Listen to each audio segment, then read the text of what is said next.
I really love to study history of places and nature. And that's part of what attracted me to the Clemmons family farm, is that sense of place. But getting to interview Mrs. Clemmons was kind of that sense of place, but in the version of a person. You really understand and empathize with something when you spend time with something. And in the case of the something, it's actually a person. It's not a farm. It's not a forest. It is a person who has these 90 plus years. And yeah, it just felt like a gift. And I hope that I'm not the only person who gets to spend time with her in this way. I know there are her family and friends, but I feel so fortunate that I've gotten to do this in this brief amount of time and gotten to know her in such a way.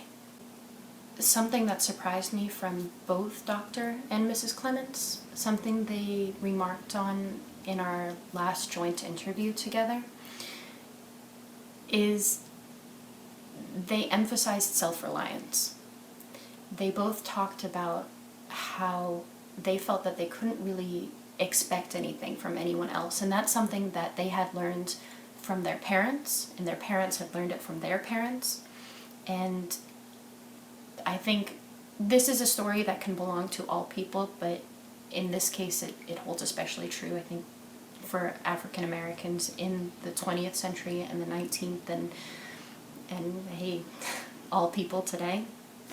We have to rely on ourselves because we will be disappointed and we will be hurt. But both Dr. and Mrs. Clemmons said that from this self-reliance and one experience after another, it becomes a little easier because you realize what works and what doesn't.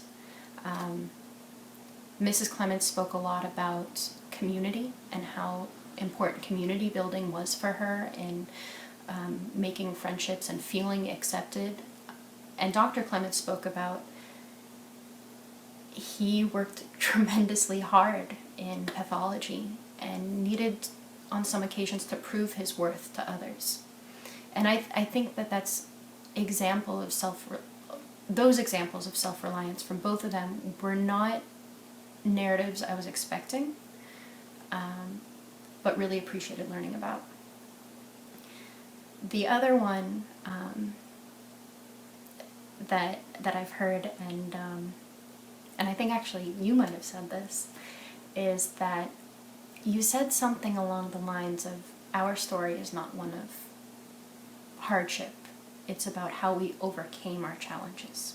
And I think that that's a story that you hear over and over and over again from both Dr. and Mrs. Clemmons as they recount their lives.